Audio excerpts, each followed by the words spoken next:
She's gorgeous. Sorry, my fault, sorry.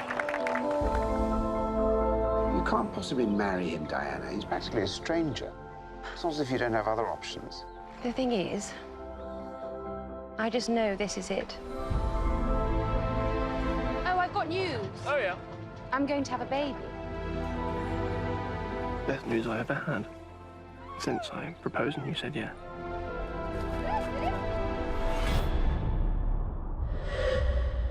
Robin? I can't breathe. You inhale the polio virus from droplets in the air. The result is you can't breathe for yourself. You really must leave me here to rot now. I can't have this. Apparently I can. Get me out of here. No one with your husband's disability exists outside a hospital. Anywhere in the world. Darling, I've just had an idea. It does his breathing for him. This is amazing! Hooray! There'll be no stopping you now, old boy. Right, so are we plucky or pitiful? I think definitely plucky. His old dowagers are tough as nails. What exactly is it you want from me? Well, We want more of these chairs. for people like Robin. No one's ever believed it's possible to live as you do. It's bloody marvellous. Well, we should show them. Now, when I first became paralyzed, I wanted to die. But my wife wouldn't let me. She told me I had to live to see our son grow up. So I went on living. Your life is my life. Can we go to Africa, Daddy? Wouldn't that be an adventure? Why do you keep your disabled in prison? Go back to your patients and set them free.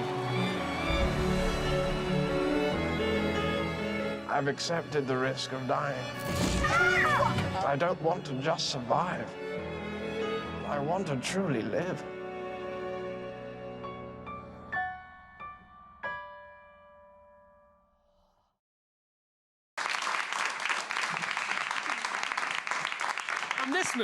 From this movie right here. Andy, thanks so much for being here. Thanks for being here, guys.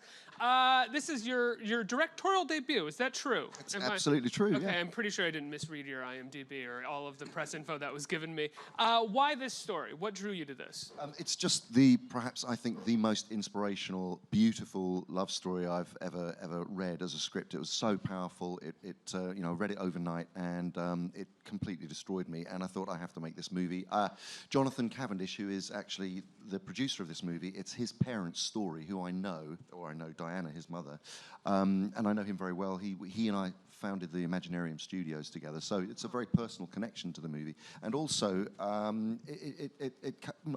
grew up with a level of understanding of disability. My mum taught disabled children, and my sister is actually an MS sufferer, and is wheelchair bound. So there are lots of different reasons why. But it's just most of all because it is I just think it's a beautiful story, and we need stories about love in the world right now. It's a beautiful story, and you tell it in a very beautiful, elegant, classic way. And I'm wondering where that approach came from, outside of just the period of time, but you seem to even be recalling certain movies of that time, whereas most films about, I think, the disabled tend to try to be gritty and raw and try to really get in there and make some kind of statement. You seem to go the other direction. Yeah, absolutely, because the essence of Robin and Diana is about this incredible lust for life. Once Robin is struck by polio and they come to a decision to live life outside of hospital, it's like this it's incredibly fused with this energy and vibrancy and wit. Their lives were incredibly witty, and so I wanted to bring that into the way that the whole film was shot. Luckily, we had the most brilliant DOP, Bob Richardson, who helped that. But everything about the most brilliant DP. He really is extraordinary, and the color, the palette, the costume design, that, like you say, the titles we were discussing, everything.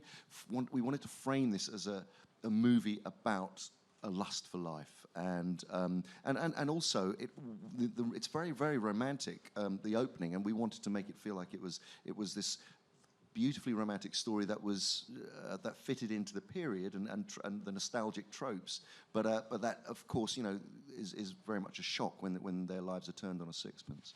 And the other thing about the film that I really loved, and I hate to say this, and as I did with the last question, it's sort of a compared to other films about people that suffer from disabilities, but is that it's a film about almost regular people having a dignified life while being disabled. Whereas most films we get are massive triumphs over adversity. You know, the last one that really gained a lot of attention was Stephen Hawking. It's like, not everyone is going to be Stephen Hawking, guys. Like, we need to address the disabled who are just regular people and want to live a regular life. Absolutely. I mean, the most amazing thing about these people they were unwitting mavericks. I mean, they were unknowing in the ripples that they would send across the pond with the actions that they did, which were small personal actions, which then grew to helping others. But it wasn't like you say, a big grand statement, or, I mean, it's like what they're doing is the equivalent of climbing Everest, but in their back garden, basically. It's very, very, these are normal human beings who do extraordinary things. And well, there's the wonderful moment of the film where, you know, Robin's success ends up being the success of everybody else who's disabled in his wing as well, you know? So it's not this thing where he's greater than every man possible. He's just a minor success that can help others. Absolutely. Yeah. That's very much, they're incredibly modest people. We know Diana very well, and obviously Jonathan, because he's my producing partner and great friend. And that is the sense of the people that we're doing. They're very funny, they're witty, they are, you know, humor is the first line of defense, but they are incredibly ordinary and very, very modest. You know, they don't have any claims to changing the world in a big way. It's not about that. It's exactly as you say. It's the beauty of the small actions of a human individual changing society. Guys, what was it like to have Jonathan on set with you, if he was on set, while you are playing his parents? Strangely, oh, that's so loud, sorry. I haven't just listened to Andy, it was enjoyable. Strangely, fine and rather wonderful. An extra foundational support. I met Jonathan after reading the script, and I thought, oh, well, there is Robin's son, in the sense that Jonathan holds all of the majesty that Robin seemed to hold, and that Diana indeed does. And he was only supportive. One would imagine that he might be quite controlling or didactic in the way that his father behaved and operated, but Dad wouldn't do that, Andrew. Yeah, exactly. Yeah, but I was the one actually going, "Can you just tell me everything?" And he was so generous with, you know, all of his you know, heartfelt remembrances and stories about his father, and as was Diana, who Claire so beautifully plays. So it was a real, weirdly, we became part of the family. That's the best way I could put it. What did you guys use for sort of creating your performance? Was it home movies that they had? At the end of the film, we see some film reels of them that are really beautiful, and some stuff that, you know, didn't even happen in the movie, but like wading into the beach water. I thought that was such a wonderful piece of footage. But did you use that stuff to sort of work on your performances at all? Or, I mean, you had Diana to talk Yeah, about. we had like an amazing kind of 3-hour sit down, and we looked through loads of photo albums and asked about things, and she was able to, I think that was amazing for her as well in a way, because she was looking at the pictures and remembering so much that she, you know, had forgotten or hadn't thought about in years. But I think Bill Nicholson, who wrote the script, they've been developing the script for years. And so it was all there on the page, really. I felt like every scene was really rooted in the truth of the family and who they are. I never felt like there was, and sometimes there is that sort of thing between the real person and actually what's on the script. It doesn't correlate really, and but it all did. And so, because everything gets kind of truncated, you end up losing a fair amount of the real person, but in this situation, you didn't. Yeah, well, because so much of it is, even though they do such extraordinary things, so much of it's domestic, really, and it's just about two people in their relationship. And so, yeah, we just had to do that, really. Andrew, what was it like being confined while doing this performance? Like, did you start thinking about how you use your face as an actor, what you're doing with your face, or do you just try to kind of do what's in the moment in the scene and happen to be sitting? Yeah, I think... Lane. Yeah, no, I think it's in the moment, and there was no real conscious consideration of what my face was or wasn't doing. But what I understood and how in the experience of attempting to live as authentically as Robin had to live as possible, is that all of that, because what Andy was talking about, that lust for life, that longing to be connected to the world, that longing to be connected to other people. You know, Robin was a man who loved life. He loved the world and he loved other human beings. He was forever curious, generous, and loving. And then after he was paralyzed, if you imagine, you know, we have all these bodily impulses daily, in moment to moment, and where do those impulses go when the body cannot respond to them? It goes into the one place where it can be expressed, which in Robin's case was his face and his eyes, and it was something that he seemed to share with other people that I met who had a similar situation of paralysis and living on ventilation, where there was a quality of presence and aliveness in the eyes that I haven't really experienced with many able-bodied people. So all of the life seemed to go into the place where it could be expressed. That was just, I mean, something that was discovered and something that seems evident. The film is really, I mean, there's a wonderful supporting cast, but it's really a two-hander between the two of you. And that is another thing that I loved about it, is that it's her story as much as it is his story, even though he's the one with a disability. Was that something that you were expected when you picked up the script? Did you expect it to be so much of a two-hander, or or did you think it'd be like the Robin Cavendish story? I think that's the truth of the situation, that he couldn't live without her, and so it became their life. And it wasn't about it being, it was bigger than them. And, you know, weirdly, that, you know, Jonathan and the respirator are the other parts of the equation in a weird way. They're like a foursome together, like a traveling band. But yeah, their relationship was, I will never be able to work it out. Something so special. They were reliant on each other. I think she relied on him as much as he relied on her. They didn't enable each other, but they gave each other strength, and they believed in each other and what they could achieve, and supported each other, and just, I mean, amazing. Like there's a scene in the film where Robin says to Diana, you know, I understand if you want to sort of, I can't give you everything. I understand if you want to go elsewhere, which to me is the most kind of generous and not owning that other person and just going, I think you're so amazing that I just want you to be happy, actually. So whatever you want to do, just go and do it, because I'm still here at the end of the day. Is that the scene where he's posing to, like, you know, find, basically, if you want to take a lover kind of thing? Yeah. Yeah, I love that scene. I thought, and I was kind of waiting for the film to address that in some capacity, and I was kind of like, if this movie doesn't address this, I'm going to feel a little ripped off. Yeah. And you did, and I was like, oh, and you did it wonderfully, and like I said, with dignity, and I was very happy to see that. It had to be. They had an incredibly loving relationship and marriage, and so if you didn't, I don't know. When we were that was put in, wasn't it? Really, there was a sit-down moment where you two were like, so there's going to be a sort of romantic love scene, and I was like, okay, right.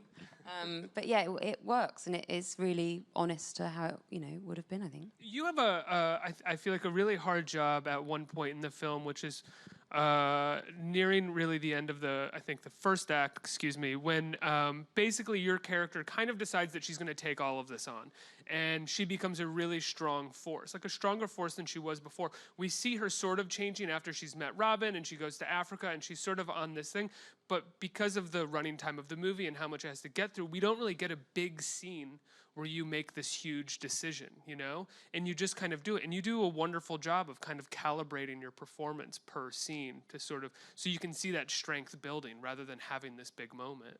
Well, I sort of don't agree with having scenes in films that are scenes in films. Oh, I thought you were going to say you didn't agree with me. No, but I know I've done stuff where, you want the crying, falling down the door sort of moment, or the moment where someone breaks, or the moment, as an audience member, I know when you watch, it's hugely gratifying when you go, yeah, that character has their moment where they let it all out, but I just don't think that's like real life. I don't think that is real life. I think people very rarely deal with anything.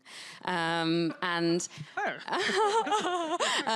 I think also that Diana was just I think in that circumstance, someone needs you more than you need to be thinking about your own emotions and feelings and what you think about it. So you just get on with it and you do the best that you can at that moment. And I think she's great in a crisis, Diana, and and I don't think she even knew what she was, she was just living every moment as she could, and whatever was coming out of her mouth at any time was what she was feeling at that time.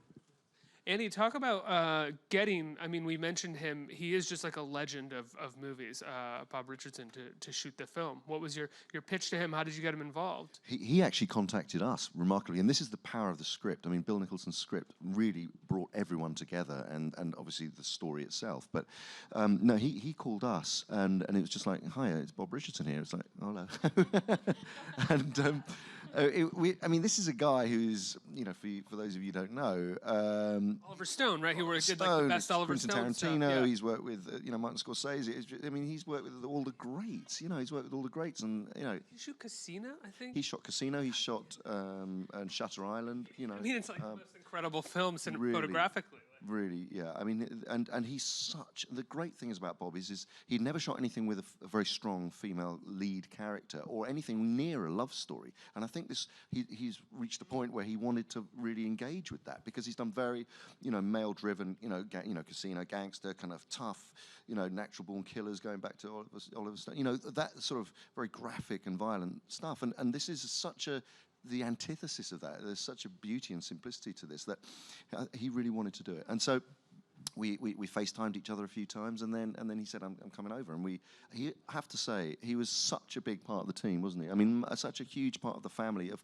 creating this story, and collaborated to the nth degree. Well, what's it like for you being, this is the first film that you're directing, and you're working with this long-time, legendary, I think Oscar-winning, I can't... Three times Oscar-winning, yeah. Three-time Oscar-winning director of photography. Do you just end up going like, all right, Bob, how do you want to do this? Not at all. No. Or do you still get collaborative? I would be like wildly intimidated by someone like Bob Richardson. Not for a second, because he is such an artist and a true artist, and his version of being a true artist is collaborating and working with the director's vision and working with the actors. And he's quite old school in the sense that he rides an old-fashioned crane and sits above, and is present, is absolutely there at every moment with the actors, and so senses and moves the camera and really sensitively according to performance. But we discussed very, very, very in great detail. I mean, I had a very specific view about how I wanted to shoot the movie and the tone of it, because it is an uplifting movie, and there's a brightness to it, as we discussed, and he loved that whole idea. Andrew, I feel like with this and with Hacksaw, it feels like you have you like characters that are operating on a different kind of spiritual plane. They're operating a bit, I don't know, I guess on a higher spiritual plane. I don't necessarily mean that in a religious way, even though Hacksaw has religious overtones. But I mean, these characters that can see the world in a different way than everybody else, know what is possible beyond what other people are thinking. What attracts you to characters like that? Wow, wow. Obviously, I should have written that question down. No. It's a big question.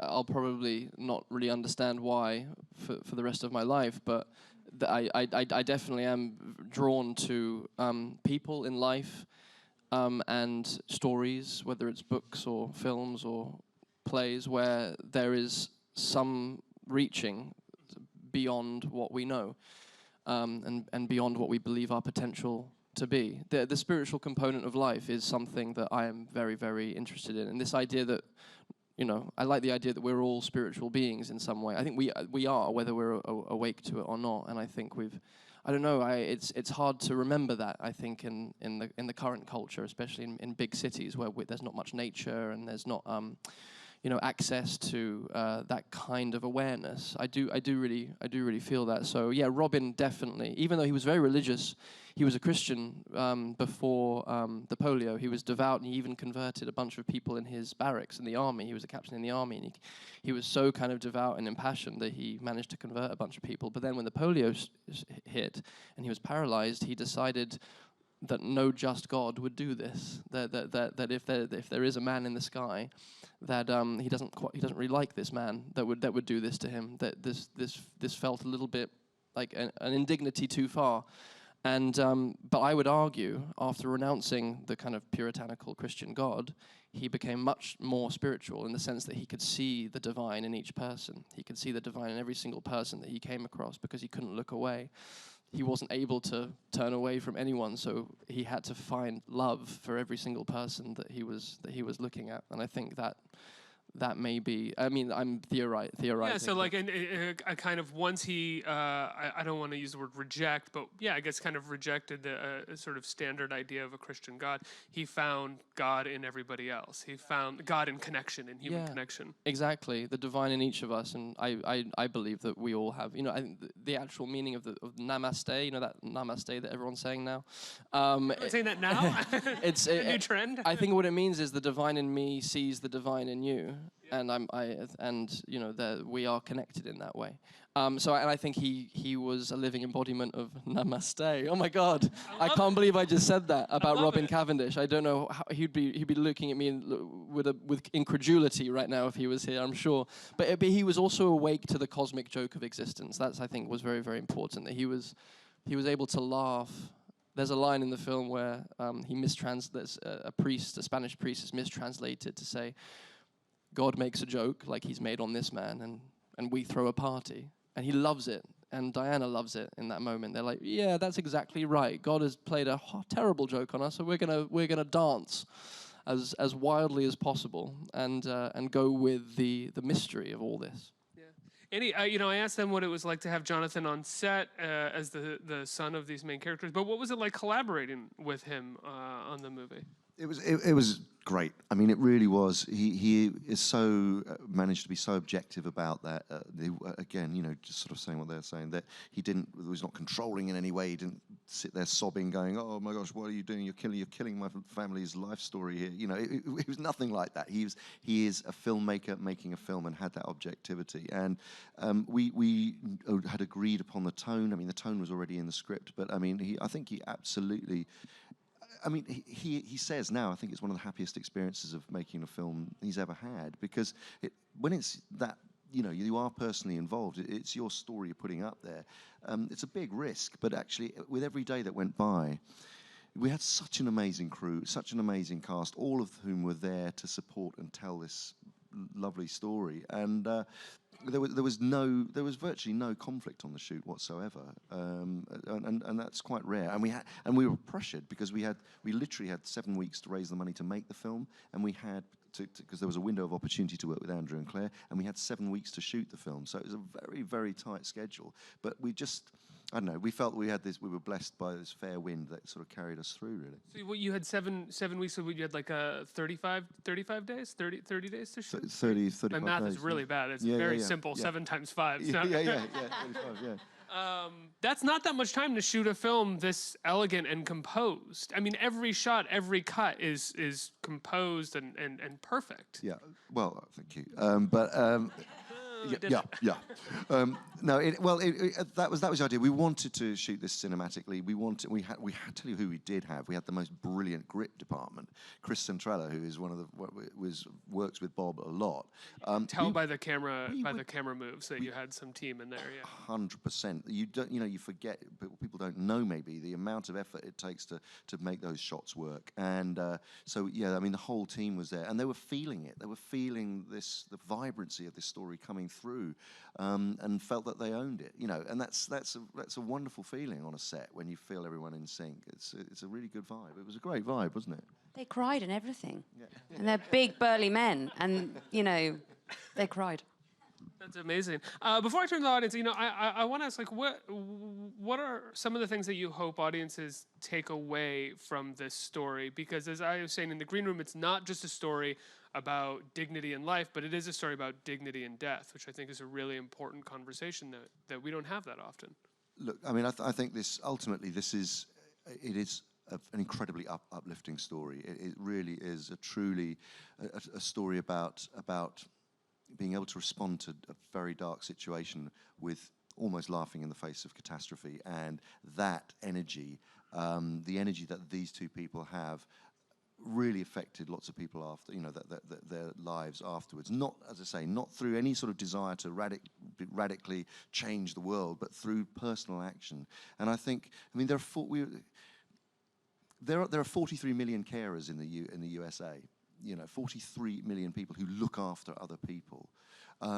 It's like the lives they live, these ordinary people who are living lives of devotion true and real kind of altruistic love for other people. This is a tribute really to people who go through that situation. And like you say, without giving too much away about the film, spoiling it, you know. No. It was like based on a true story. Like, Yeah, you can't spoil it. Yeah, but just in terms of what happens at the end, there's decisions that are made to set. There's an agreement to allow Robin to take more control over the way that he exits this life, and that is again a thing of beauty, and that's what we were celebrating. Let's get some questions from you, the audience, who right here. Hey guys, I was wondering, have you guys reached out to like any organizations or like people with disabilities? Like, have they seen the film? What was their reactions to it? So Jonathan and Diana, his mother, are very, very active in the disabled community in terms of. In fact, they've set up Robin set up a charity many years ago, enabling disabled people to have holidays and to have respite, and because carers need holidays too, and most disabled people need a holiday more than anyone, and they don't ever get to. So they're very much, they have a trust which they work very closely with, and we were representing that with the film. We also reached out to disabled actors to be part of the film. That didn't actually work out in the end because of scheduling and so on. But yeah, and so we're very conscious of honouring disabled groups. The Cavendish Spencer Trust is the name of Jonathan and Diana's organisation. Next question, right here. Hello. I wanted to know for Claire and Andrew, were there any similarities between yourselves and the characters that you were able to bring on screen? Not enough. I wish I was more like Diana Cavendish in lots of ways, and Robin, to be honest. I don't know. I think there was a sort of understanding and sort of not blurred line, but between us and the characters in the sense that if we were just doing an incredibly technically perfect character, like a replica of these people, I'm not entirely sure anyone would want to watch that. I think it ultimately is about bringing yourself to a role and being there. And so, I mean, I don't know whether there are any similarities. I can speak about Andrew and his similarities with Robin, which are very charming, really handsome, and very gregarious and giving. All right, that's enough. The money, you said you'd give her $20. $20, that's it. That's all she wanted. Crazy. Thank you. And shush. But also, I don't know, there was something about reading the script where I kind of thought, wouldn't it be wonderful, in the same way that Claire felt, wouldn't it be wonderful to be this wonderful? Wouldn't it be wonderful to have lives that are this enriched and connected and full of life, full of love? And I think that's what great storytelling does. I think it reveals to us what is maybe dormant in us when we see other people living in a way that I don't know. I think some deep part of us recognizes, oh, that's possible. Oh, if you can, I can. And I think that's what I felt with learning about Robin and Diana's story. And also, Claire is really nice. She's really lovely. No, no. I will get you back at some other interview. I think we have forced now. I think we have one more question right here. So I know that it's really hard to have a career in the entertainment industry, but I wonder... So hard. Oh, wait, you mean to get... Oh, I see what you mean, sorry. But I mean... I get you the question. What are some of the things that make it worth it for you? What are some of the things you love about your job? I thought you meant it's hard to... Am I misinterpreting your question? I thought... Are you saying it's hard to do what you love for a living? Is that what you're kind of saying? Like but specifically because it's very competitive and it's very hard to get work and Okay, sorry, I misinterpreted your question. I wanted to clarify that for everyone at home who also misinterpreted the question, not just me. I mean,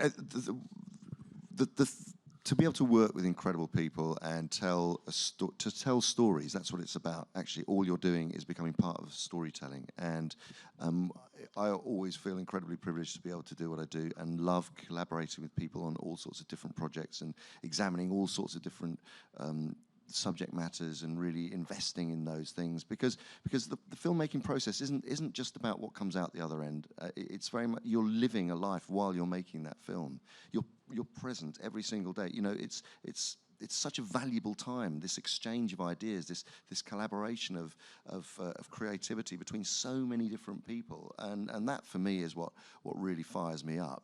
You just feel so alive because of the people that you connect with when you get to tell these stories.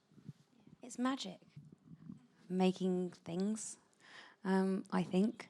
But also it's that I very much enjoy getting to know the characters that I play, because then you get to know people in general, if you know what I mean. I think there's something amazing about playing someone who's different to yourself and trying to understand how on earth they live their life, because it's just makes you put yourself in someone else's shoes the entire time, and means you also then learn a lot about yourself. I feel very lucky to do what I do, to be able to try and understand human beings and how we work in the world. It's really amazing. And then you work with all these people who are geniuses and try and understand them as well.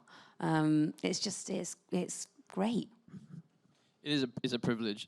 I think empathy, like it's like a school of empathy, isn't it? That you get to, as Claire said, try to understand why we are the way we are, why each individual is the way each individual is, and I like the idea that if you knew someone's story, you can't help but love them, no matter who they are. Even Donald Trump. I know, maybe not. No. Maybe not. Maybe he's the exception. No, Andrew. No. That's No? too far. Not on too my far. stage, bro. No. Get out. I appreciate that. Guys, I love the film. Congratulations. When can people check out Breathe? Well, it opens this week on the 13th here in the States, in New York and LA, and then hopefully it's going to build and be seen around the entire world. Woo! Amazing. Congratulations. Guys, give them a round of applause. Thank you. Thank you.